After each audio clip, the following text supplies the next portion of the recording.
ये कहानी उन 5 मासूम हुस्ने बेमसाल की हामल शरीफ घराने की लड़कियों की है जिन्हें इब्लीस अपनी पुरफरेब चाल में फंसाकर सीधे रास्ते से भटका देता है और फिर उन्हें पुरइसरार कुव्वतों से माला माल करके शैतानियत के फरोग के लिए मुआशरे पर मुसल्लत कर देता है, जहां वो तबाही और बर्बादी के ऐसे ऐसे बाब रकम करती हैं कि दुनिया दंग रह जाती है। और बिल आखिर शैतान के उन शागिर्दों का टकराव अल्लाह ताला के एक बरगजीदा बंदे से हो जाता है और जिसके पास एक अजीम रूहानी कुव्वत की मालिक पुरइसरार औरत का आना जाना था और जिसका तय्युन ही नहीं होता था कि वो कोई रूह थी या जिंदा हकीकत। और ये कहानी का वो मोड़ है जहां दिलचस्पियां अपने अरूज पर पहुंच जाती हैं और फिर शैतान के चेलों और बंदगाने खुदा के दरमियान एक अनोखी जंग शुरू हो जाती है और चश्मे तसव्वुर को वो यादगार मार के देखने को मिलते हैं जिनसे कहानी के इख्तिताम तक आंखें हटाए नहीं हटती। इस खौफनाक दास्तान का आगाज वहील खंड की रियासत रामनगर से हुआ और फिर हिंदुस्तान के बेशुमार इलाके इस हौलनाक वबा की लपेट में आ गए। हुआ यूं कि रामनगर के रावत राय ने एक बार सैर करते हुए सरसब्ज़ो शादाब बाग देखा जो अनार, सेब और संगतरों के दरख्तों से भरा हुआ था। और रावत राय खुद बहुत बड़ा जिम्मेदार था और मीलों लंबी ज़मीनों पर ज़राअत होती थी और बहुत से बाग मुख्तलिफ फलों के थे, लेकिन उसके किसी भी बाग का ये हुस्न नहीं था और यहाँ तो यूँ लगता था जैसे फल उबल पड़े हों। लाखन सिंह ये बाग किसका है? और रिस्क लाल चौरसिया का महाराज देख रहे हैं आप इसे। और लाखन सिंह ने रश्क भरी नज़रों से लहलहाते फूलों को देखकर कहा, गजब की फसल है, ऐसा क्या कैसे हो गया? रिस्क लाल खुद उसमें काम करता है। हूँ, और एक ही बाग है उसका। जी महाराज। और फसल किसको देता है? बड़े मंडी के आड़ती रकम लिए फिरते हैं महाराज और सालों पहले का बयाना देने को तैयार रहते हैं और बड़े नखरों से अपनी फसल बेचता है रिस्क लाल। और फल बता रहे हैं कि नखरों से बिकते होंगे। और रावत राय की आवाज़ में हसद था।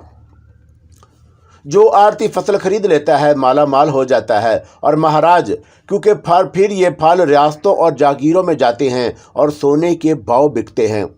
ज़रूर बिकते होंगे क्योंकि ये फल हैं भी सोने के बने हुए। लेकिन एक बात बताओ, और क्या ये बाग हमारा नहीं हो सकता? क्या नहीं हो सकता महाराज? वैसे जहाँ तक मुझे रिस्क लाल के बारे में मालूमात हासिल है उसका ये एक ही बाग है और वो उस पर बड़ी मेहनत करता है। तुम ऐसा करो कि रिस्क लाल को हमारी तरफ से पैगाम दो कि हम उससे मिलना चाहते हैं और ये बाग देखकर तो हमारे मुंह में पानी भर आया। और ऐसा अच्छा बाग किसी और के कब्ज़े में हो तो हम पर लानत है। और हमारे इतने सारे बाग हैं और इतने सारे नौकर चाकर, मगर ऐसी फसल कोई भी पैदा नहीं कर पाया और उसे देखकर तो हम जल कर राख हो गए हैं। बुला लो उसे, और भी बहुत सी बातें करनी है।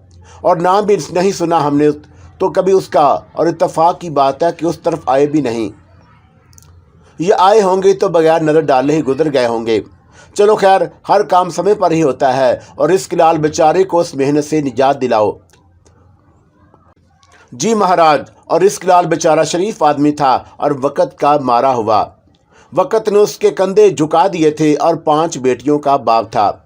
बेटे की आस में बेटियां पैदा करता चला गया और खुद तो हिम्मत वाला था और बेटियां बर्दाश्त करता रहा और बीवी से यही कहता रहा कि भगवान की देन है, चिंता क्यों करती हो?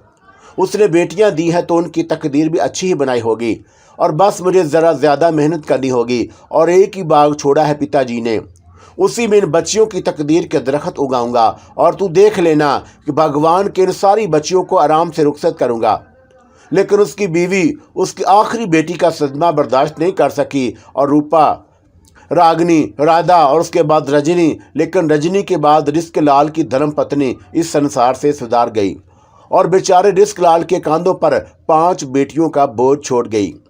अलबत्ता बेटियां बड़ी समझदार थीं और साल भर का फ़र्क था और 5 में, लेकिन रूपा और रजनी की माँ बन गई और वैसे भी बहनों को संभालती थी। और रीमा भी उस जैसी समझदार थी और दोनों बड़ी बहनों ने मिलकर बाकी तीनों बहनों को संभाल लिया और माँ की कमी महसूस ना होने दी।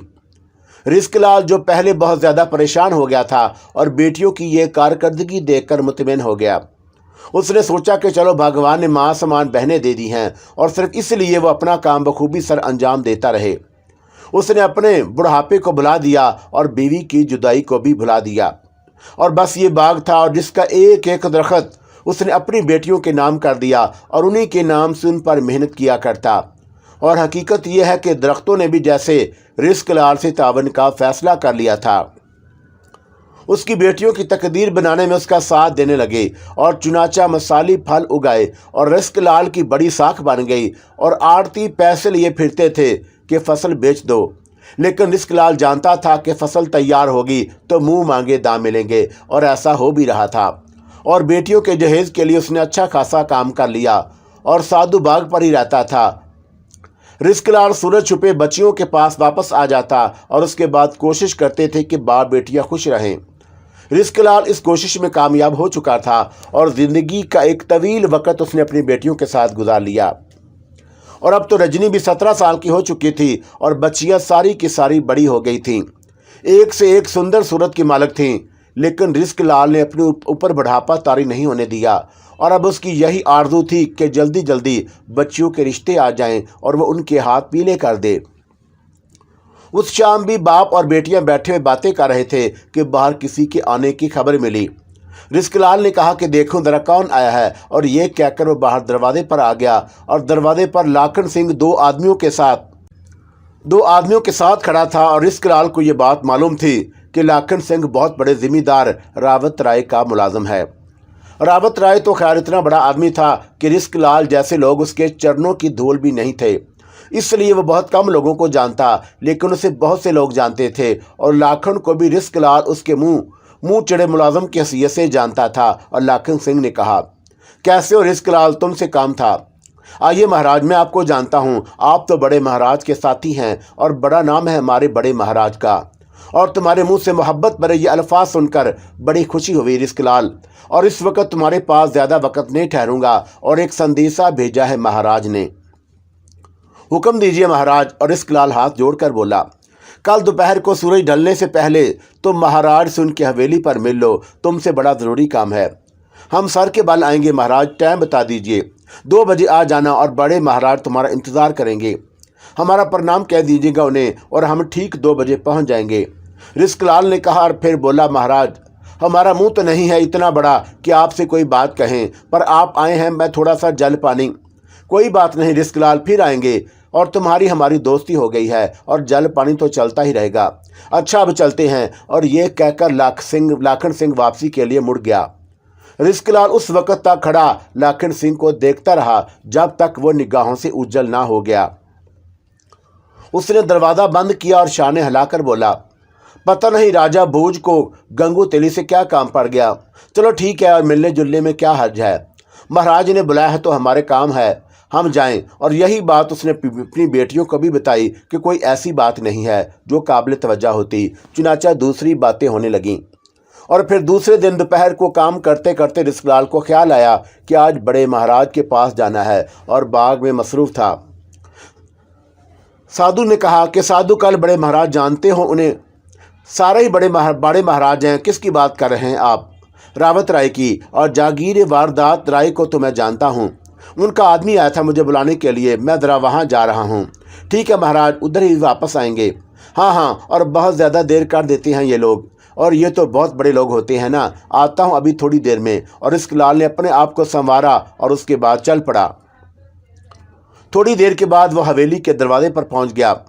लाखन सिंह वहाँ मौजूद था और रिस्क लाल को देखकर मुस्कुराया और बोला, बात यह है रिस्क लाल कि असल में कल हम तुम्हारे बाग की तरफ से गुजर रहे थे और तुम्हारे बाग के फल देखे और बड़े महाराज ने बड़ी तारीफ़ की।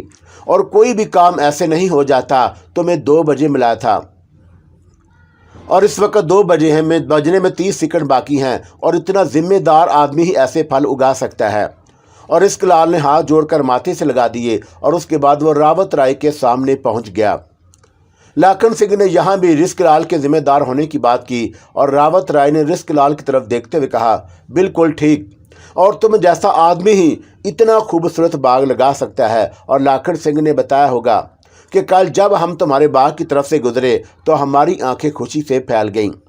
कितना सुंदर बाग लगाया है तुमने और कैसे फल खिलाए हैं और उस पर, और हम तो देखकर हैरान रह गए। बस दिया है जी महाराज की, और दिया है भगवान की, और 5 बेटियों का बाप हूँ, और भगवान ने जब 5 बेटियों का बोझ कंधे पर दिया है तो उसे ठिकाने लगाने का बंदोबस्त इस बाग की शक्ल में कर दिया। और गरीब सा आदमी हूँ जनाब, बस यूँ समझ लीजिए कि अपनी गुर्बत को छुपाए हुए मेहनत कर रहा हूँ और भगवान मुझे उसका सिला दे देता है। क्यों नहीं रिस्कलाल, कितना कमा लेते हो साल भर में? बस जी, जो भगवान दे देता है। और रिस्कलाल, मैं असल में खुली बात करने का आदी हूँ, और मैं तुम्हारा बाग मैंने देखा और मुझे बहुत अच्छा लगा, और बचपन से मेरी आदत है कि जो चीज़ मुझे पसंद आती है मैं उसे अपने पास रखता हूँ और किसी और के पास नहीं रहने देता। और तुम्हारा बाग भी बहुत अच्छा है। असल में मेरा बाप भी बहुत बड़ा जिम्मेदार था और मैं उसका इकलौता बेटा। हर ख्वाहिश पूरी करने की उसने मेरी, और अब उसके बाद पिताजी इस संसार में नहीं रहे, लेकिन ख्वाहिशें जिंदा हैं और जो कुछ होता है खुद ही करता हूँ। और रिस्कलाल का दिल धक से रह गया। इन अल्फाज का मतलब उसकी समझ में आ गया था और उसके अंदर हौल उठने लगा, लेकिन फिर भी वो खामोशी से बड़े महाराज की सूरत देखता रहा। और रावत राय ने कहा कि रिस्कलाल, 5 बेटियां हैं तुम्हारी, और एक अच्छी शादी के लिए एक बेटी के लिए 2 लाख काफ़ी होते हैं। 10, 25, 50 हज़ार जहेज दे दो और अच्छे से अच्छा लड़का मिल जाएगा, और बाकी पैसे वैसे खर्च कर दो, और 5 बेटियों का खर्चा बनता है 10 लाख, और 2 लाख तुम्हारे जीवन के लिए काफ़ी होंगे, क्योंकि बेटियों के जाने के बाद तुम्हें अपना जीवन बिताने के लिए भी कुछ चाहिए होगा। और 12 लाख हो गए, और उस बाग की कीमत मैं तुम्हें 12 लाख दे सकता हूं, और ये बाग मुझे दे दो। रिस्कलाल का चेहरा पीला पड़ गया।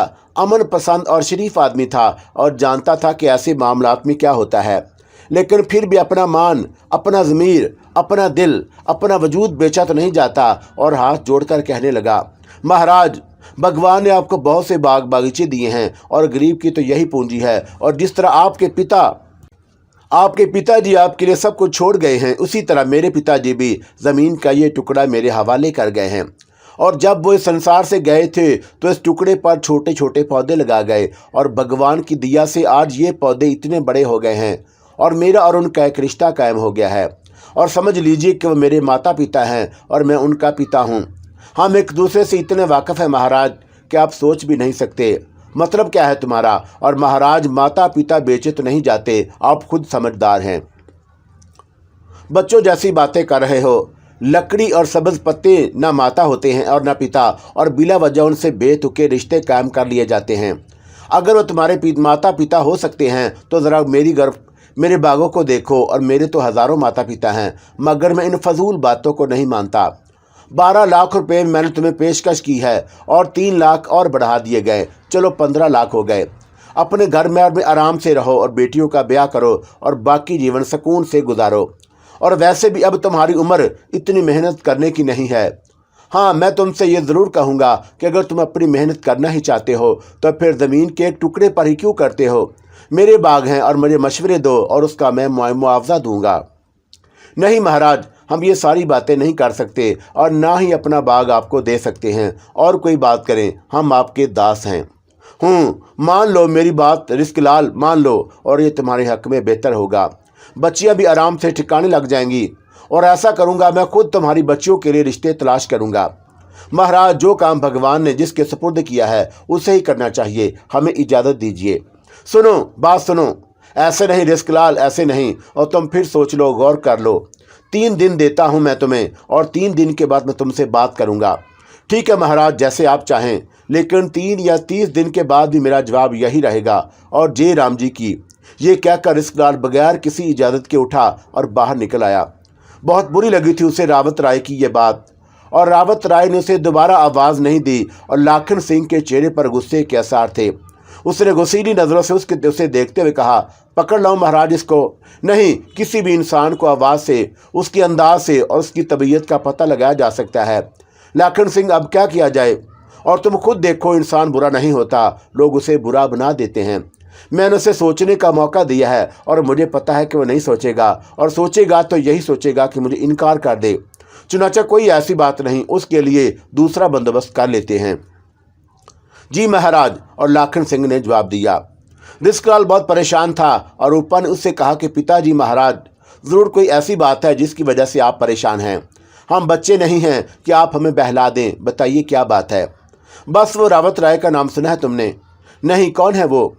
बहुत बड़ा जिम्मेदार है और बुरा आदमी है। अच्छा आदमी वो होता है जो भगवान के दिए हुए धन को अपनी अच्छी तकदीर समझकर दूसरों का भी ख्याल रखे, और बुरा वो होता है जो दूसरे के मुंह का नवाला भी छीन ले। और रिस्कलाल ने सारी बात रूपा को बताई तो रूपा ने कहा, पिताजी महाराज, परेशान होने की जरूरत नहीं। अगर आप इजाज़त दें तो मैं बात करूं रावत राय से। अरे पागल, भला मैं तुझे इसकी इजाज़त दूंगा? देखिए, मैं आपकी बेटी हूं और आपको मुझ पर भरोसा करना चाहिए। एक बार आप मुझे उससे मिल लेने दीजिए, मैं उसे कायल कर लूंगी। और रूपा ने कुछ इस तरह से बाप को कायल किया कि उसकी बात पर आमादा हो गया।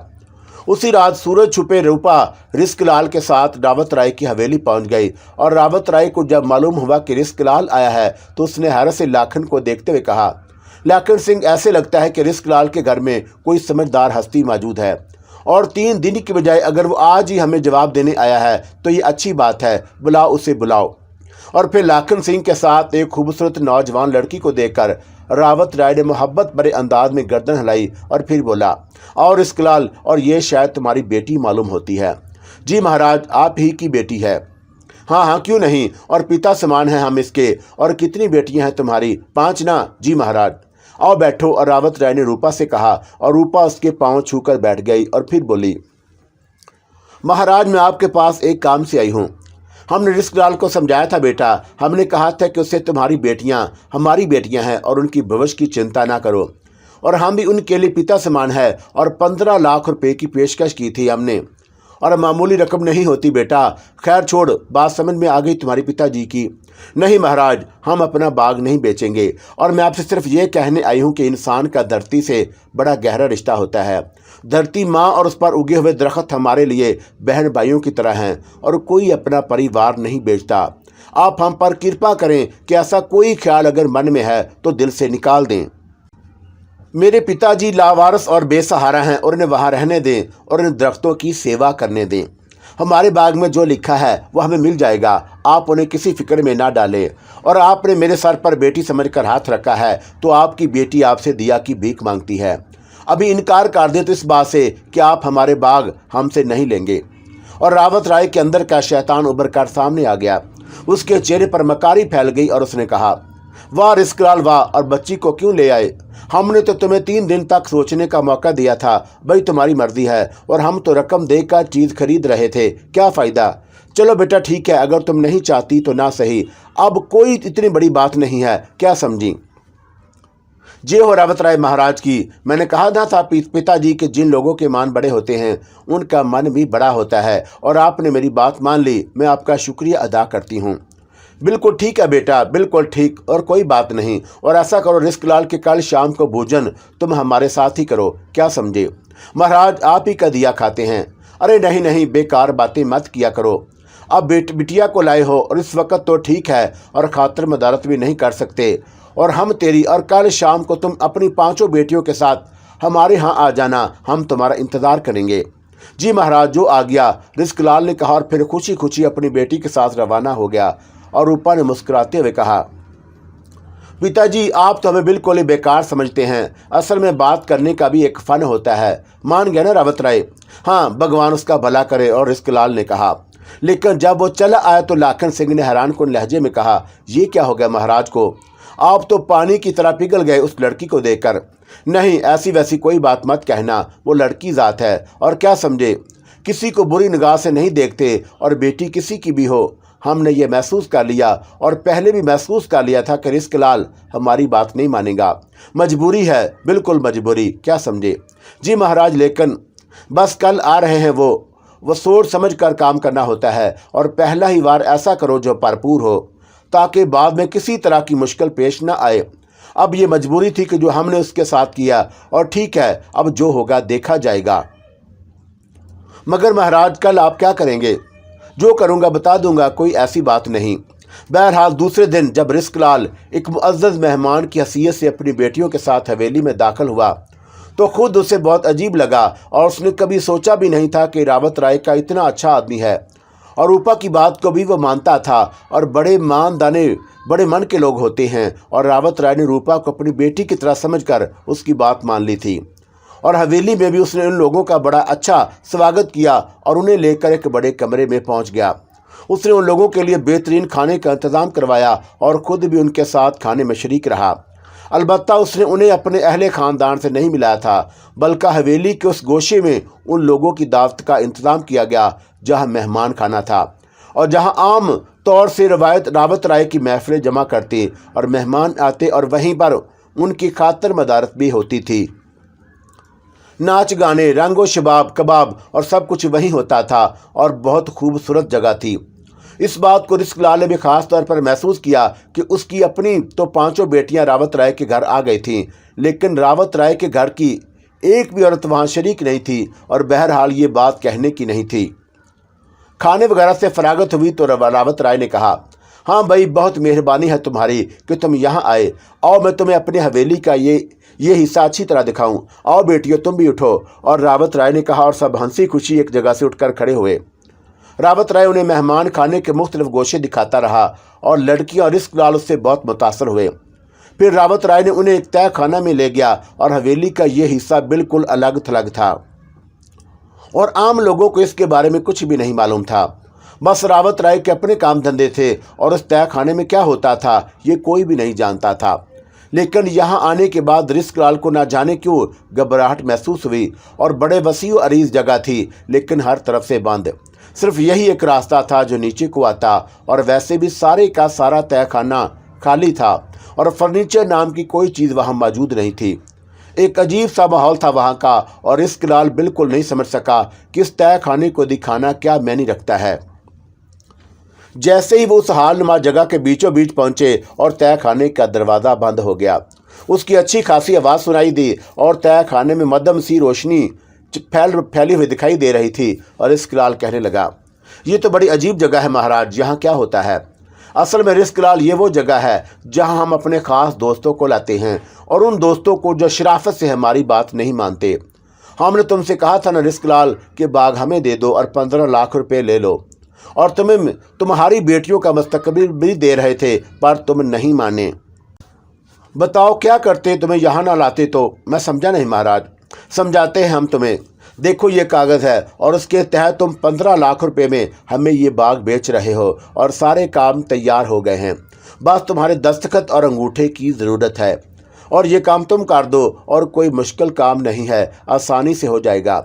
और अगर तुमने ऐसा ना किया रिस्क लाल, तो फिर समझ लो कि तुम्हारी ये 5 बेटियां यहीं ख़त्म कर दी जाएंगी और उनके साथ जो कुछ भी होगा देखना चाहते हो? और महाराज क्या कह रहे हैं आप? होता है और बहुत ज़्यादा चालाकी का नुकसान ऐसा ही होता है। रकम लेते, हमसे दस्तखत करते और बाग हमारे हवाले कर देते। तुम नहीं माने और जिद का अंजाम बुरा होता है। चलो दस्तखत करो वरना। और अचानक ही दरवाज़ा एक बार फिर खुला और 4 आदमी नीचे उतर आए और खूब लंबे तिरंगे आदमी थे। रावत राय के खास मुलाजम थे और रावत राय ने कहा कि वो अल्फाज में अपनी ज़ुबान से नहीं अदा करना चाहता। रिस्क लाल, तुम एक समझदार आदमी हो और ख़ुद समझो इज़्ज़त व आबरू बड़ी चीज़ होती है और मैं खुद भी इज़्ज़तदार आदमी हूँ, लेकिन ये चारों कमीने हैं और तुम्हारी बेटियों के साथ अगर ये कोई बदसलूकी करें तो उसमें मुझे इल्ज़ाम ना देना और उसके ज़िम्मेदार तुम खुद होगे। ये क्या कह रहे हैं महाराज? हाँ ठीक कह रहा हूँ, रोको इन्हें और मैं चला जाऊँ या फिर इन्हें वापस भेज दूँ। बोलो। रिस्क लाल ने खामोशी से हाथ आगे बढ़ाया और उन कागजात पर दस्तखत कर दिए जो रावत राय ने अपने साथ लेकर आया था। रावत राय ने दस्तकों को गौर से देखा और अंगूठा भी लगाया था और उसके बाद उसने मुस्कुराते हुए कहा, मिनिश खुद अपना नुकसान करता है। अब अगर ज़मीन के ऊपर तुम ये दस्तखत कर देते तो उसके बदले मैं 15 लाख तुम्हें देता और मैं जानता हूँ कि दस्तखत तुमने कर दिए हैं और यहाँ से बाहर जाओगे तो सीधा थाने कचहरी पहुँचोगे और वहाँ दुहाई दोगे, फरियाद करोगे और ना तुम्हें कोई रकम मिली है और ना ही तुम खुशी से उस काम के लिए तैयार थे और तुम्हारे ऊपर जुल्म किया गया और ज़्यादती की गई। ना मैं थाने से डरता हूँ ना कचहरी से और इंतज़ामात हैं मेरे, मगर शोर शराबा भी नहीं चाहता और ये भी नहीं चाहता कि बिला वजह लोग हंगामे करते फिरें। समझे हो ना मेरी बात? और तो मतलब मेरे कहने का ये है कि अब मेरी मजबूरी है रिस्क लाल, और भगवान इतना ही जीवन लिखा था तुम्हारा, मैं समझ नहीं सका महाराज। चलो इन्हें समझाओ। और रावत राय ने उन 4 अफराद से कहा और दूसरे ही लम्हे वो रिस्क लाल पर टूट पड़े। उन्होंने रिस्क लाल को नीचे ज़मीन पर गिराया और लड़कियां बुरी तरह चीखने लगीं। वो अपने बाप की मदद के लिए दौड़ी, लेकिन 2 आदमी ने उन लड़कियों को संभाल लिया और उन्हें मार मार कर पीछे धकेलने लगे और बाकी 2 आदमी ने रिस्क लाल को ज़मीन पर डालकर जानवर की तरह ज़िबा कर दिया। रिस्क लाल की गर्दन झूल गई और उसका बदन तड़पने लगा और खून के फवारे उठ रहे थे और रिस्क लाल का गर्दन कटा हुआ धड़ बुरी तरह तड़प रहा था। लड़कियां शदीद दहशत के आलम में चीख रही थी और रो रही थीं, लेकिन वो दोनों आदमी जो इंतहाई खौनख्वार थे उन्हें मुख्तलिफ हरकत करके पीछे धकेल रहे थे। थोड़ी देर बाद रिस्क लाल का बदन सर्द पड़ गया और खुद रावत राय काफ़ी पीछे हट गया था, लेकिन फिर भी खून की बहुत सी छींटें उसके बदन पर पड़ गईं। और जब रिस्क लाल सर्द हो गया तो रावत राय ने सर्द लहजे में कहा, अब इसे ले जाओ और उसके बाद तुम्हें क्या करना है तुम अच्छी तरह जानते हो।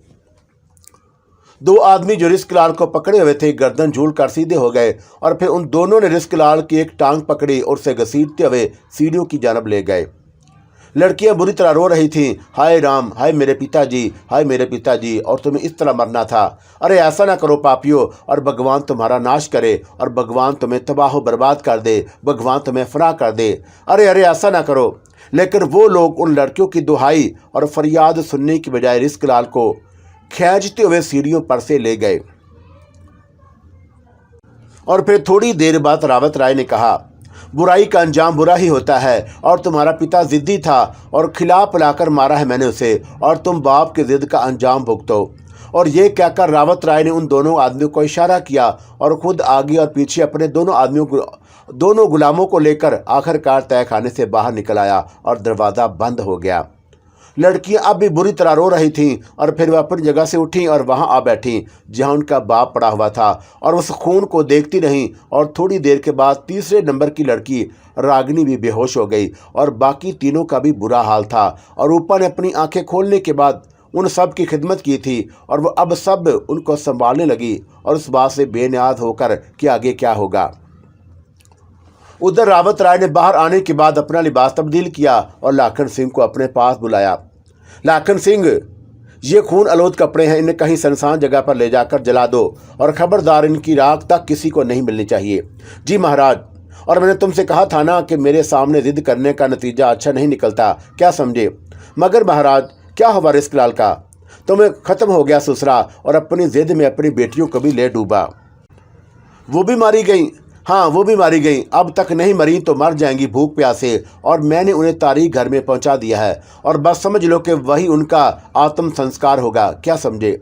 जी महाराज, और असल में बात यह है लाखन सिंह कि कभी खतरे को कायम नहीं रहने देना चाहिए। बाप मर गया है और मैंने उनके सामने उसे ज़िबा कर दिया था, और बेटियां ये बात कभी ना भूलती कि उनकी ज़िंदगी का खतरा मोल नहीं लिया जा सकता। महाराज, मगर वह हैं कहाँ? तारीख घर में, यानी कि तहखाने में। लेकिन वह वहाँ से निकल ना जाएं, लाखन सिंह ने तशवीश ज़दा लहजे में कहा। और रावत राय हंसते हुए बोला, मैं तुम्हें वहाँ पहुँचा देता हूँ और निकल कर आ जाओगे तो अपनी आधी दौलत तुम्हें दे दूंगा। नहीं महाराज, मैं तो ऐसे ही कह रहा था कि वाकई ऐसा ना हो। नहीं होगा। और रावत राय ने पूरे एतमाद अंदाज में कहा और लाखन सिंह गर्दन हिलाकर खामोश हो गया। 5 बेटियों पर गम के पहाड़ टूट पड़े थे और बाप को जिस अंदाज में उनके सामने ज़िबा किया गया उसको वो मरने के बाद भी नहीं भूल सकती थी। मोहब्बत करने वाला बाप, और जिसने उन्हें माँ बनकर पाला था, और जो कुछ हुआ वो बहुत दुख भरा था। रावत राय ने उनके साथ बड़ा जुल्म किया था और अब भी ज़मीन पर बाप के खून की चपचपाहट नज़र आ रही थी। कई घंटे गुजर चुके थे और खून ऊपर से जम कर काला हो गया, लेकिन ज़रा सा हटाने से सुरख सुरख नज़र आने लगता। और बाप की लाश जिस तरह कुत्ते की तरह घसीटी गई थी वो उन लड़कियों के दिल पर जख्म बनी हुई थी। और ना जाने कितने घंटे वह सोग में डूबी रहीं और फिर एकदम रूपा ही को ख्याल आया। चारों बहनों की हिफाजत का तस्वर उसके ज़हन में आया और वह एकदम संभल गई। आंखों से देख चुकी थी कि बाप इस संसार में नहीं रहा और बड़ी जिम्मेदारियां आ पड़ी थी उस पर। और रमा से कहने लगी, रमा मेरी बात सुन, और पिताजी अब इस संसार में नहीं हैं और ये सोचना तो बिल्कुल बेकार है कि वो दोबारा जिंदा हो जाएंगे। हमें अपने जीवन की फ़िक्र करनी चाहिए और मेरे मन में तो बस एक ही बात है कि किसी तरह मैं इस कुत्ते को इसी तरह काट के डाल दूं और जिस तरह उसने मेरे पिताजी को काटा है। और यही करेंगे हम, यही करेंगे। और हमारा कोई भाई नहीं है जो पिताजी का बदला ले। हम पर भी फ़र्ज होता है और 2 हाथ पांव रखते हैं हम। और दिमाग भी रखते हैं, उस पापी को जिस तरह भी हो सके नीचा दिखाएंगे। तुम्हारा क्या ख्याल है रूपा, वो वापस आएगा? रजनी ने कहा, और छोटी थी मगर समझदार। इस सवाल पर चारों एक दूसरे की सूरत देखने लगी और फिर उन्होंने रजनी को देखा। तेरा मतलब है कि? हाँ, मेरा यही ख्याल है कि बजाय इसके कि उसका इंतज़ार करो, अपने लिए यहाँ से निकलने का रास्ता तलाश करो। ठीक कहती है तू। और राधा ने उसकी तस्दीक की और उसके बाद वह पूरे तय खाने में फैल गई, इधर से उधर और उधर से इधर, और हर तरफ देखती फिर रही थी। और फिर उन्होंने उस दरवाजे को देखा। लगता था कि पत्थर की सिल का बना हुआ था और कहीं कोई रखना, कोई सुराख नहीं था। कुछ समझ में नहीं आता था कि खोलने की कोई कोशिश तो कामयाब हो ही नहीं सकती। कोना कोना देख मारा और थक हार कर बैठ गई। अंदर दिन और रात का कोई पता नहीं चलता था और वो गम से नडाल थीं और भूख प्यास का तस्वर भी दिल में नहीं आया था। और वैसे भी पापी रावत राय ने उन्हें खूब खिलाया पिलाया था। रात गुजर गई और कहीं कहीं रखनों से सुबह की रोशनी फूट रही थी, लेकिन ये रखने छत के पास नाली की शक्ल में बने हुए थे और पता नहीं उनका मुसर्रफ क्या था। वो इतने छोटे थे कि वहाँ पहुँचने का तस्वर ही बेकार था, और अगर इंसान पहुँच भी जाता तो कोई फ़ायदा ना होता। उनसे तो चिड़िया भी बाहर नहीं निकल सकती थी और वह सारी रात जागती रही थी और सुबह को नडाल हो गई। चुनाचा वो दिन की रोशनी में तय खाने में ही सो गईं और कुछ भी नहीं कर सकती थीं। दोपहर गुजरी, शाम हुई और पानी का कतरा तक उन्हें नहीं मिला था, और खाने की तो खैर बात ही और थी, और सब के चेहरे मुरझाए हुए थे। और एक बार फिर रागिनी ने कहा, रमा रानी, और क्या हमारा सारा जीवन यहीं गुजर जाएगा? नहीं, ऐसा नहीं होगा। पर यह बताओ कि हम क्या करें? हाय राम, वो पापी तो पलट कर आया भी नहीं, और क्या वो हमें यहीं भूखा प्यासा रखकर मार देगा? बाहर में जाए भूख और प्यास, और यहाँ से निकल कर हम सिर्फ और सिर्फ अपने पिताजी की मौत का बदला लेंगे। और बात तो वही निकल जाने की है, निकलेंगे कैसे? और इस सवाल पर सब खामोश हो गई। दूसरा दिन, तीसरा दिन, तीसरी रात, और वह सब कुछ भूल गई और भूख और प्यास जिंदगी खत्म कर रही थी। और वह पागलों की तरह एक दूसरे की शक्लें देख रही थी, और सब कभी कभी सिसकने लगती और होशो हवास रुकते हुए जा रहे थे। बस घिसट घिसट कर इधर से उधर जा रही थी। और फिर उस वक़्त रूपा एक दीवार के पास बैठी बेख्याली के अंदाज में अपनी उंगलियों से दीवार खुरच रही थी कि अचानक ही पत्थर की सिल एक जगह से हिटने लगी और रूपा उछल कर पीछे हट गई। उसने दीवार को जगह जगह से कुरीदा और दबाया हुआ था, और जिसकी वजह से पत्थर की ये सिल अपनी जगह से हटी थी। और रूपा के दिल में एकदम ख्याल आया कि शायद बाहर निकलने का कोई रास्ता या दरवाज़ा हो। लेकिन कुछ देर बाद उसे एक चौकोर खला में एक इंतहाई मकरू और खौफनाक मुजस्मा नजर आया, जो सीधा खड़ा हुआ था, और काले रंग का ये मुजस्मा सफ़ेद सफ़ेद आंखों से उन लोगों को घूर रहा था। और रूपा गौर से उसे देखने लगी, लेकिन उस वक़्त उसके होशो हवास फिर से रुखसत होने लगे जब मुजस्मा अपनी जगह से ज़रा सा सिरका और फिर उस खला से बाहर निकल आया। रूपा पलट कर बाकी लड़कियों की तरफ दौड़ पड़ी और उनके साथ जा खड़ी हुई। वो सब भी उसी तरफ देख रही थीं, और मुजस्मा जो इंसानी कद्दो कामत का था और इंसानों जैसे बदन का मालिक था, लेकिन उसका चेहरा इतना हौलनाक और ऐसा भयानक था कि उसे देखकर बेहोशी तारी हो जाती। और अगर ये अपनी मुसीबत में गिरफ्तार ना होती तो यकीनी तौर पर इस मुजस्मे को देखकर उनके होशो हवास रुखसत हो जाते। मुजस्मा एक जगह आकर खड़ा हो गया और फिर उसने अपना सीधा हाथ ऊपर उठाया और उसके मुंह से एक भयानक आवाज़ निकली, तुरंत सब घायल लड़कियों, मैं आशीष भगोनत हूँ, आओ मेरे चरणों में झुको और मेरे चरणों को चाटो और मैं तुम्हारा निजात दहंदा बन सकता हूँ। आशीष भगोनत। हाँ, कर्म क्रोध करधानी संसार वाले मुझे शैतान कहते हैं, हालांकि वह सारे के सारे शैतान हैं और मुझसे ज़्यादा पापी और मुझसे ज़्यादा बुरे, और मेरा तो बस नाम ही बदनाम है। पांचों लड़कियां खौफजदा हो गईं और रूपा ने कहा, तुम तो शैतान हो, आशीष भगोनत कहो मुझे, आशीष भगोनत, और तुम्हारी मुश्किल में तुम्हारा साथ देना चाहता हूँ। और बस यूँ समझ लो कि याद आ गई मुझे तुम पर, और बोलो मेरे साए में आओगी। और हमारे पिताजी कहते हैं कि भगवान हमेशा शैतान के शर से बचाए। और काले मुंह वाला मुजस्मा एकदम पीछे हट गया और नफरत भरे लहजे में बोला, भगवान भगवान भगवान, कितना समय हो गया है तुम्हें यहाँ, और भगवान की मदद से तुम बाहर क्यों नहीं निकल गई? और बोलो, क्या तुमने गड़गड़ाकर भगवान से प्रार्थना नहीं की कि वो तुम्हें बाहर निकाल ले? और क्या तुमने महादेव, श्री कृष्ण और हनुमान जी का हवाला नहीं दिया? और कौन तुम्हें यहाँ से निकाल कर ले गया? बोलो, और हम फिर भी तुम पर लानत भेजते हैं। होशो हवास में नहीं हो, पागल हो गई हो तुम। मुझ पर लानत भेजने की बजाय मेरा हाथ पकड़ो और मैं तुम्हें पलक झपकते में यहाँ से ले चलूँगा। तुमने देखा ना कि वो क्या मैं था और जिसने तुम्हारे पिता की जान ली। बोलो, जवाब दो। और मेरी शक्ल देख रही हो, क्या वो मैं था और उसने तुम्हारे पिता पर कोई दया नहीं की और 4 दिन से उसने तुम्हें भूखा प्यासा रख छोड़ा है और उस वक्त तक वो नहीं आएगा यहाँ पर जब तक तुम भूखो प्यासे मर नहीं जाओगी। तुम्हारे पिताजी की लाश उन्होंने एक जगह दबा दी और वहाँ गल सड़ जाएगी और ख़त्म हो जाएगा। तुम्हारा पिता बिल्कुल हो चुका है, अब भला उसमें जीवन कहाँ। और उसके बाद जब तुम मर जाओगी तो तुम्हारी लाशों को भी वो मट्टी का तेल डालकर जलवा देगा, क्या समझी। और मैं तुम्हें यहाँ से निकाल कर ले जा सकता हूँ। आओ, मेरे चरणों को छू लो और मेरे चरणों को चाटो। नहीं, हम अब भी तेरी सूरत पर लानत भेजते हैं। तू हमारा शीश भगोनत नहीं है, तू शैतान है, शैतान। ठीक है, मगर सुनो, मुझे तुम्हारी ज़रूरत है। तुम पांचों इतने सुंदर हो कि अगर तुम मेरी साए, मेरी पनाह में आ जाओ तो ये समझ लो कि संसार में बहुत सौ को भड़का सकती हो और मेरा काम आसान हो जाएगा। मुझे तो तुम जैसों की तलाश रहती है पागलो, और उस पापी से अपने पिता के खून का बदला लेना चाहती हो तो मैं तुम्हारी मदद करूंगा, समझी। और मैं तुम्हें उसका मौका दूंगा कि तुम उससे ही नहीं बल्कि उसके सारे परिवार से बदला लो। और ऐसे ऐसे गुर, ऐसी ऐसी तरकीबें बताऊंगा कि तुम्हें के जीवन भर मेरा नाम लोगी और मुझे दुआएं दोगी, मगर भगवान का नाम लेकर नहीं। और मुझे दुआ भी तुम मेरा ही नाम लेकर दे सकती हो। अब भी तैयार हो जाओ और पहले मैं तुम्हें खाने को दूंगा ताकि तुम्हारे शरीर में जान आ जाए, और फिर तुम्हारा हाथ पकड़कर तुम्हें बाहर ले जाऊंगा और कोई तुम्हें छू भी नहीं सकेगा। बोलो, जवाब दो। नहीं नहीं, ये नहीं हो सकता। ठीक है, मैं इंतज़ार करूंगा और मेरा ये मुजस्समा तुम्हारे सामने है, और जिस समय तुम्हें यह एहसास हो जाए कि मेरा सहारा लेकर तुम अच्छा जीवन गुजार सकती हो तो मेरे चरणों में आना और मेरे पैरों की उंगलियों को चूम लेना। मैं आ जाऊंगा और उसके बाद तुम्हारी सहायता करूंगा। और मुजस्समा वापस अपनी जगह पर चला गया।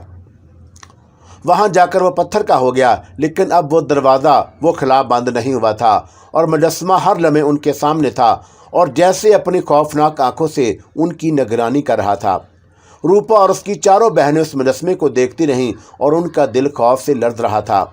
उसके अल्फाज उनके कानों में गूंज रहे थे, लेकिन पिताजी ने कहा था कि हमेशा शैतान से भगवान की पनाह मांगो और भगवान से कहो कि वह तुम्हें शैतान से बचाए।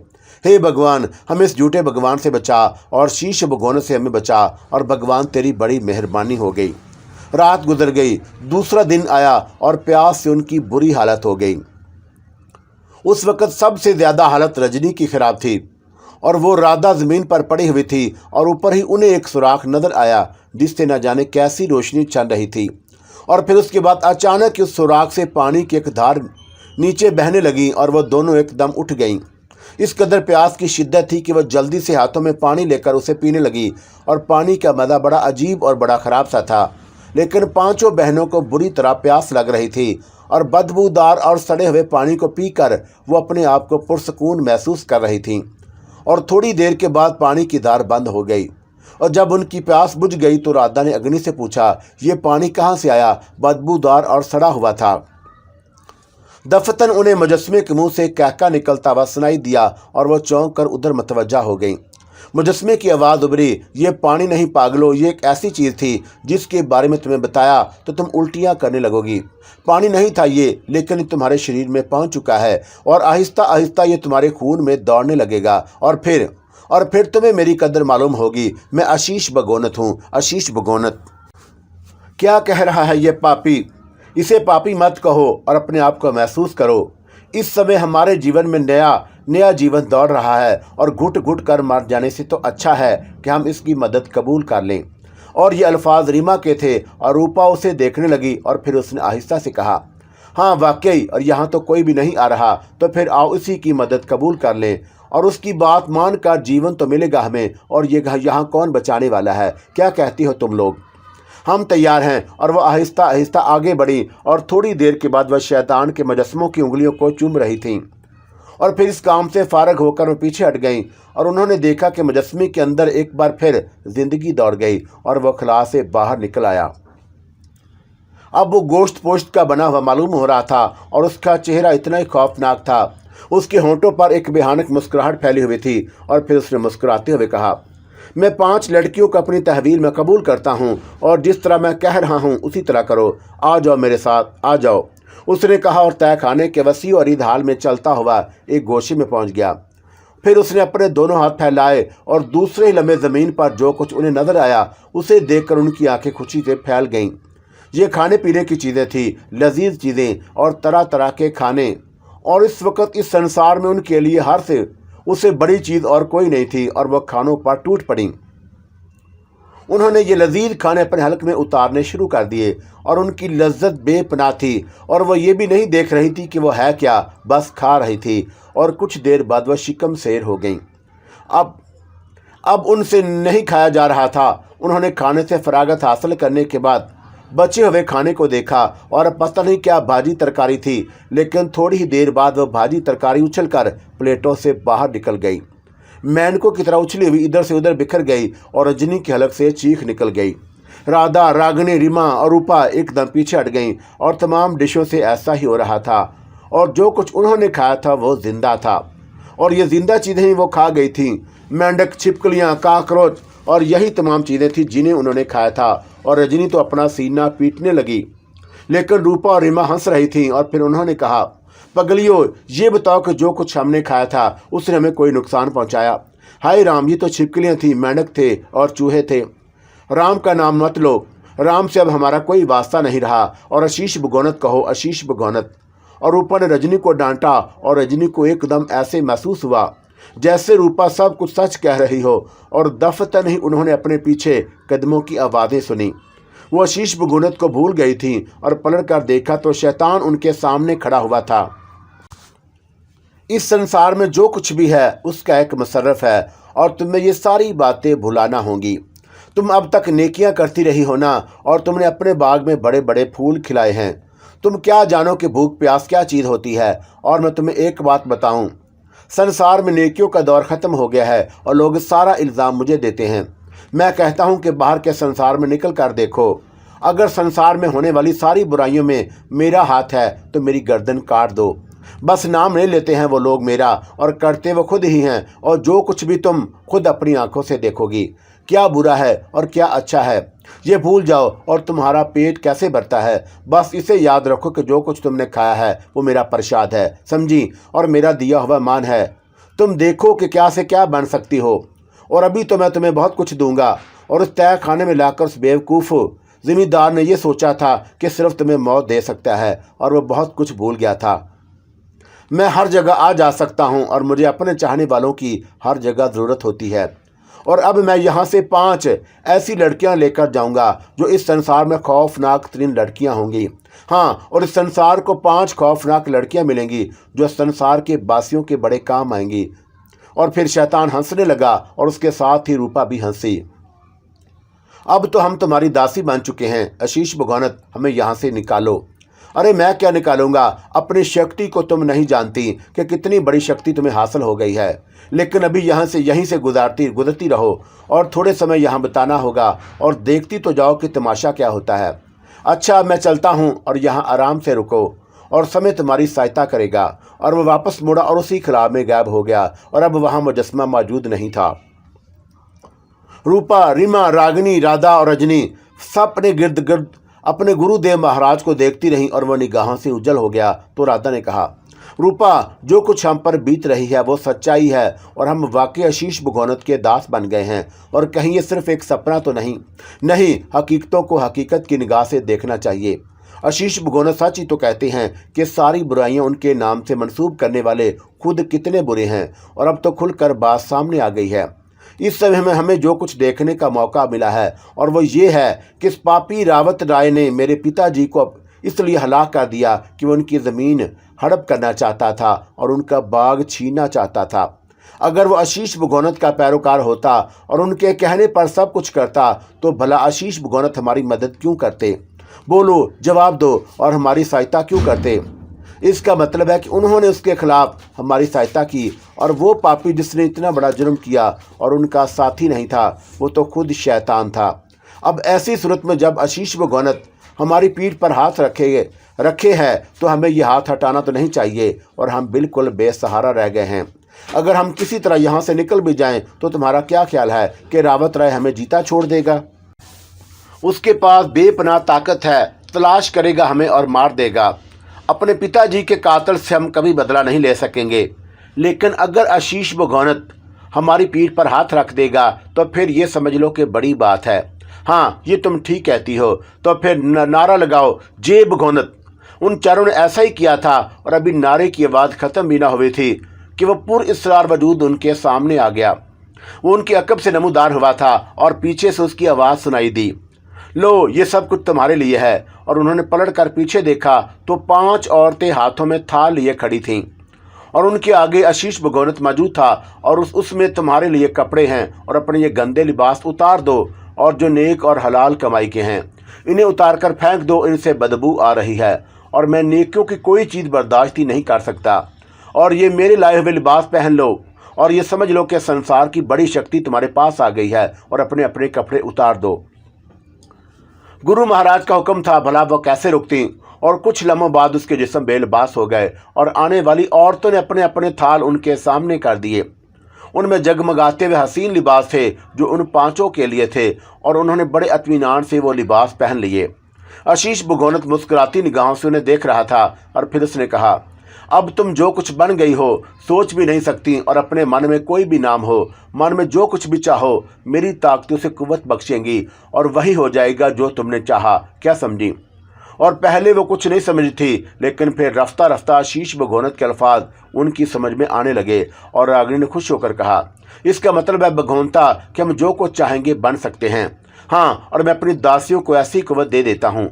अच्छा सुनो, अब तुम ऐसा करना, कभी थोड़ा समय और यहाँ इंतज़ार करो और उसके बाद तुम पीली मकड़ी बनकर यहाँ से निकल जाना और वह सामने जो सुराख देख रही हो ना, दीवार पर से चढ़कर उस सुराख में से दाखिल होना और फिर वहाँ से बाहर निकल जाना। और बाद में तुम्हें एक एक करके बताऊंगा कि हवेली के मशरकी गोशे में एक पुराना खंडर पड़ा हुआ है।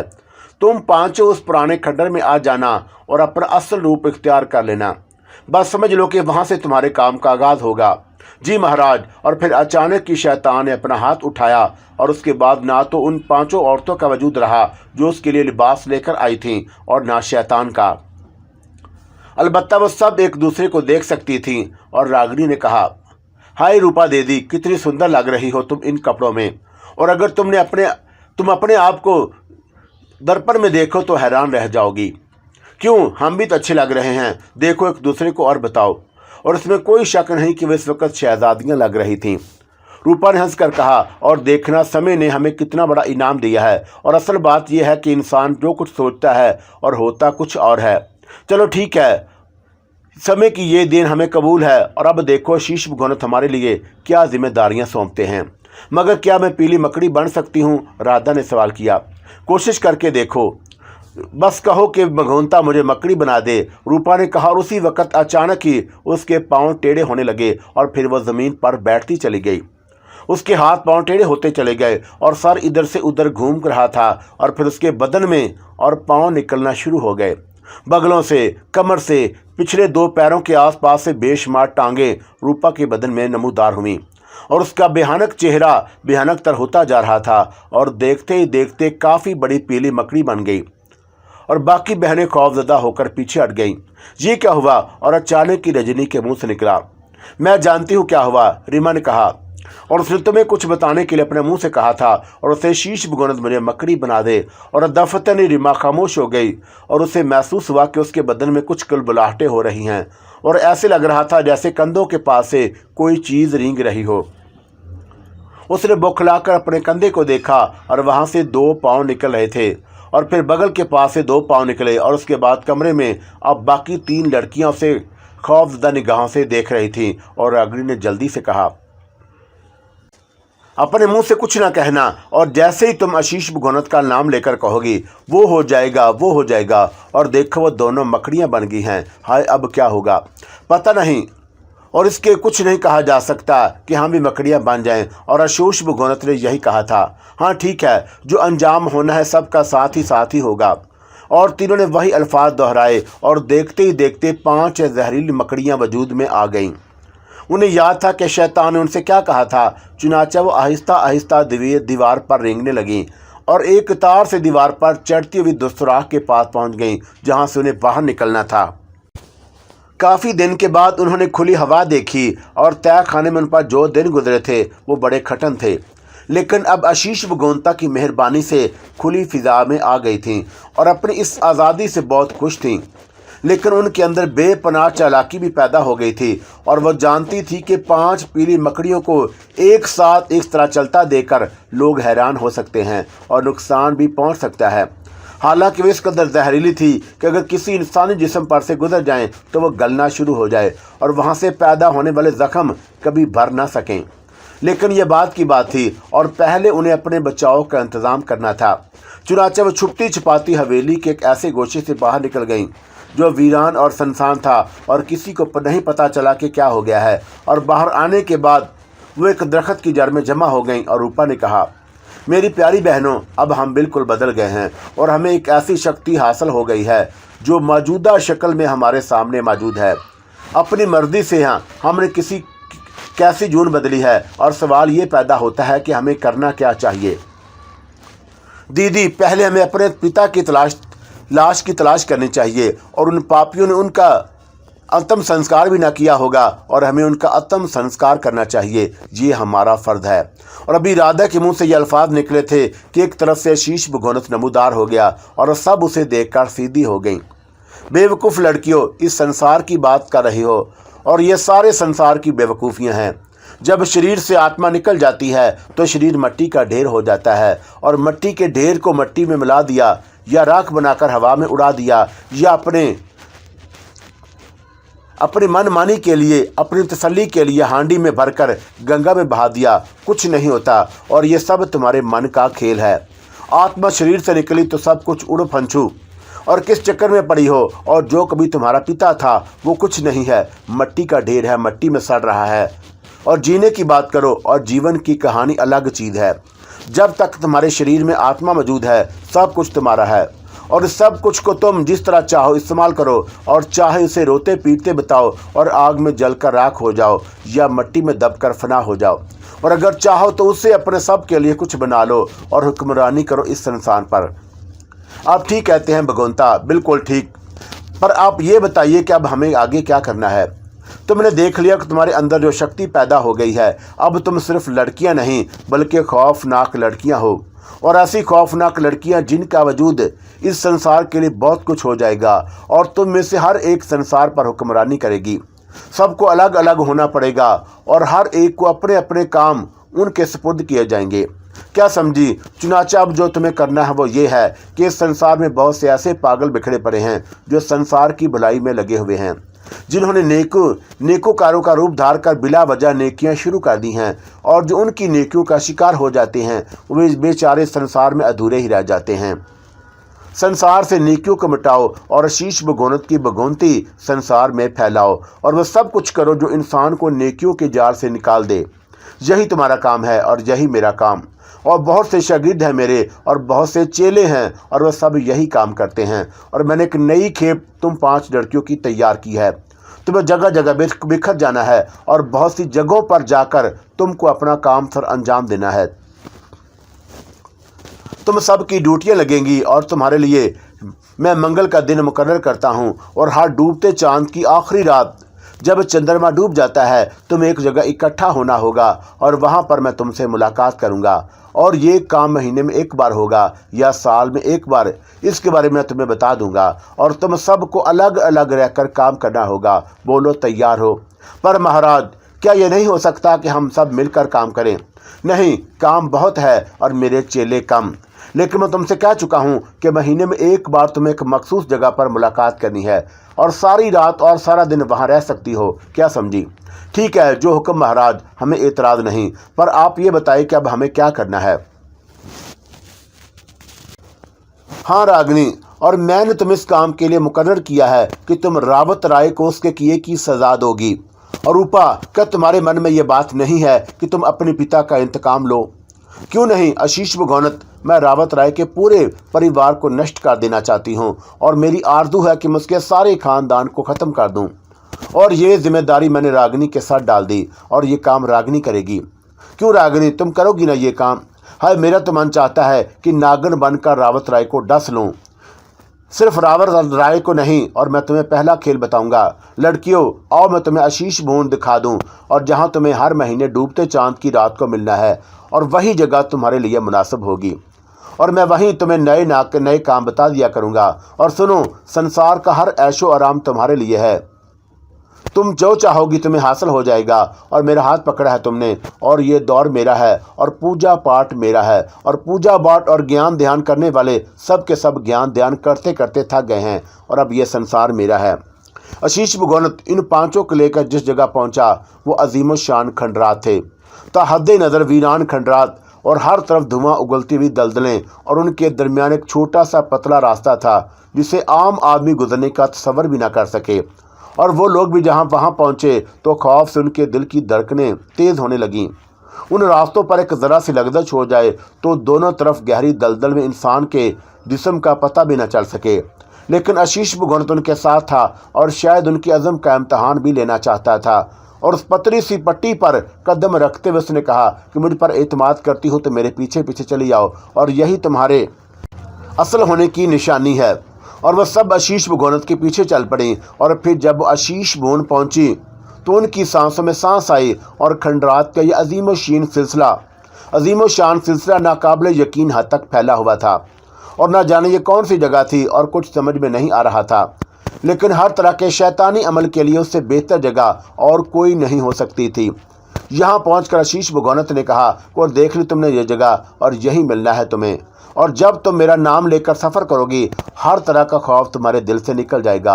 और उसने उन लोगों का मुख्तलिफ रूप दिखाए और रूप बताए, और उसके बाद उन्हें लेकर वापस आशीष भवन से निकल आया। और फिर उसने कहा, रागिनी, सबसे पहले तुम अपने काम पर जाओ और सीधी चली जाओ, और उसके बाद तुम्हारे मन में एक कहानी जन्म लेगी, और तुम उस पर काम करना। और रूपा, रजनी, रीमा और राधा, तुम चारों मेरे साथ चली आओ और तुम्हें तुम्हारे काम बताऊं। और रागिनी, अब उस दिन जब चाँद डूबने लगेगा तुम आंखें बंद करके आ जाना, और तुम वहां तक कैसे पहुंचोगी उसका भेद तुम्हें वक्त बताएगा। जाओ। रागिनी वहां से चल पड़ी और सफ़र करती रही, और एक इंतहाई लंबा सफ़र था। वो उस वक़्त चौंकी जब उसकी निगाहों के सामने उसका अपना बाग आ गया, और ये खुशबू और ये महक तो उसके खून में रची बसी हुई थी। और यहाँ पहुँचने के बाद उसके कदम खुद ब खुद रुक गए, और फिर न जाने क्यों उसकी आंखों में आंसू आ गए, और उसे अपना बाप याद आ गया। रिस्क लाल उन लोगों को कभी कभी लेकर बाग में आ जाया करता था, और सारी बेटियां उसके साथ होती थीं। साथ में बर्तन भाड़े में ले आते, और ये लोग लड़कियां यहाँ खाना पकाती, और एक तरफ चादर बिछा दी जाती, और रिस्क लाल उस चादर पर दराद हो जाता और बच्चियों से बात करता रहता, और उन्हें खाने पकाते हुए भी देखता रहता। और फिर वह सब मिलकर यहाँ खाना खाते, और रिस्क लाल उन्हें नए फलों के बारे में बताता, और ये बताता कि किस तरह उसने फलों की पैदावार में कारनामे अंजाम दिए हैं। और ये सारी बातें आज रागना को याद आ रही थीं। और फिर अचानक ही उसने बाग के गेट के सामने एक बड़ी सी जीप रुकते हुए देखी, और उस जीप में से कई लड़के और लड़कियां नीचे उतरने लगे। रागिनी ने जल्दी से अपने बाप को एक चौड़े तने की आड़ में पोशीदा कर लिया। जीप से उतरने वाले 5 लड़के और 3 लड़कियां थीं, और दोनों लड़कों के हाथ में गिटार दबे हुए थे, और बाकी लड़कों ने कुछ सामान उठाया हुआ था, और लड़कियां चुस्त लिबास पहने हुए थीं, और अंदाज़ा हो रहा था कि वे लोग पिकनिक मनाने आए हैं। रागिनी ने उनमें से एक लड़के को पहचान लिया, और ये रावत राय का बेटा यशवंत राय था, और एक बिगड़े हुए बाप का आवारा मिनिश बेटा यशवंत राय, जो यकीनी तौर पर इस वक्त यहाँ पिकनिक मनाने आया था। इस बाग का एक तकद्दुस था, और जब तक रिस्क लाल जिंदा था उसने अपने हमराही को इतला कर दी थी कि कोई भी इस बाग में फाटक के अंदर कदम न रखने पाए, और आगे आगे बाकायदा इजाज़त लेकर आए, और इस तरह आए कि जैसे किसी इबादत गाह में दाखिल हुआ जाता है, और दरख्तों पर गैर हाथ न लगे। और ये सारी हदायत रिस्क लाल ने यहाँ दी हुई थी, और इन हदायत का एहतराम किया जाता। लेकिन अब ये आवारा किस्म के लड़के लड़कियां यहाँ हंगामा आराई करने के लिए आए थे, और रागिनी के दिल में एक तसव्वुर जागने लगा। उसके होंठों पर एक भयानक मुस्कुराहट फैलने लगी, और खौफनाक लड़कियों में से एक शैतान की तरफ से सौंपा गया पहला खेल खेलने के लिए तैयार हो गई। और यशवंत राय इस वक्त सबसे बड़ा शिकार था, और उससे अच्छा शिकार और कोई नहीं हो सकता था। वो लोग अंदर दाखिल हो गए, और खाने पीने की अशिया टार्च रंग का सामान, शराब की बोतलें और ये सारी चीज़ें उनके साथ थीं और एक बहुत ही खूबसूरत खित्ते में उन्होंने अपना पड़ाव जमा लिया। वो सब कहके लगा रहे थे, हंस रहे थे और थोड़ी देर बाद शराब की बोतलें निकल आईं और वो लोग पीने पिलाने में मसरूफ़ हो गए और रागिनी अपनी जगह छोड़ती हुई जा रही थी और उसे यूं लग रहा था जैसे वह सारे के सारे उनके मरे हुए बाप का मजाक उड़ा रहे हों। रागिनी की आंखें सुर्ख हो गईं और वो उनकी हरकतों को देख रही थी और शराब ने अपना काम दिखाया तो नाच रंग की महफिल शुरू हो गई। खाने पीने का सामान निकल गया था और उसके बाद वो लोग नाच रंग में मसरूफ़ हो गए। यशोनत राय भी उनमें शामिल था और थोड़ी देर के बाद यशोनत राय ने एक लड़की का हाथ पकड़ा और दोनों थिरकते हुए उस जगह से हट आए। रागिनी अपनी जगह खड़ी खामोश निगाहों से उन्हें देख रही थी। उन्होंने अलग थलग गोशे की जन्म का रुख किया और दफतनी रागिनी के दोनों हाथ बुलंद हुए और उसने अपने हाथों को बुलंद करते हुए दिल ही दिल में सोचा कि इस वक्त उसे नागन बनकर इन दोनों को डसना चाहिए और रावत राय का बेटा यशोनत राय इस वक्त उसका शिकार होना चाहिए। और उसके लिए रागिनी के ज़हन एक मंसूबा बनाना शुरू कर दिया, लेकिन उसे अपने पतले होते हुए बदन का एहसास न हुआ और उसे तो तब तमाम बातों का एहसास हुआ जब उसके पैर दुम बन गए और एकदम उसे नीचे बैठ जाना पड़ा। उसने हैरत और खुशी के आलम में अपने आप को देखा और वह एक चमकदार स्याह जहरीली नागिन बन चुकी थी। रागिनी की खुशियों का ठिकाना न रहा और किसी को ऐसी शक्ति मिल जाए तो वह क्यों खुश ना हो। आशीष भगोनत ने उन्हें क्या से क्या बना दिया था। बहरहाल रागिनी को अपना काम याद था। जब आशीष भगोनत ने उसे यह महान शक्ति दी तो फिर भला आशीष भगोनत की बात ना मानने का क्या सवाल पैदा होता था। अलबत्ता हर काम बड़ी एहतियात के साथ करना था। चुनाचा वो तैयार हो गई और आहिस्ता आहिस्ता पत्थरों के दरमियान रेंगती हुई उस जगह बढ़ गई जहाँ यशोनत राय अपनी साथी लड़की के साथ बैठा रंग रलियां मना रहा था। जिम्मेदार बिगड़े हुए बाप का बिगड़ा हुआ बेटा अपनी तमाम तरखबास्तों के साथ रागिनी के सामने था। ऐसे शख्स के लिए दिल में नफरत के सिवा और क्या हो सकता है और रागिनी को भी उससे कोई दिलचस्पी नहीं थी। आखिरकार वो एक बड़े से पत्थर की आड़ में छुप गई और जिसके पास वो दोनों बैठे हुए थे और लड़की से उसे कोई गर्ज नहीं थी, लेकिन यशोनत राय के लिए वो अपने ज़हन में पूरा मंसूबा रखती थी। चुनाचा उसने बड़ी एहतियात के साथ यशोनत राय की जान पर मुंह मारा और उस वक्त यशोनत राय साथी लड़की से आधार इश्क कर रहा था और उसने बेख्तर अपने जिस्म पर पड़ने वाले जख्म को देखा और फिर जख्म लगाने वाले को और एकदम उसके मुंह से धार निकली, सांप।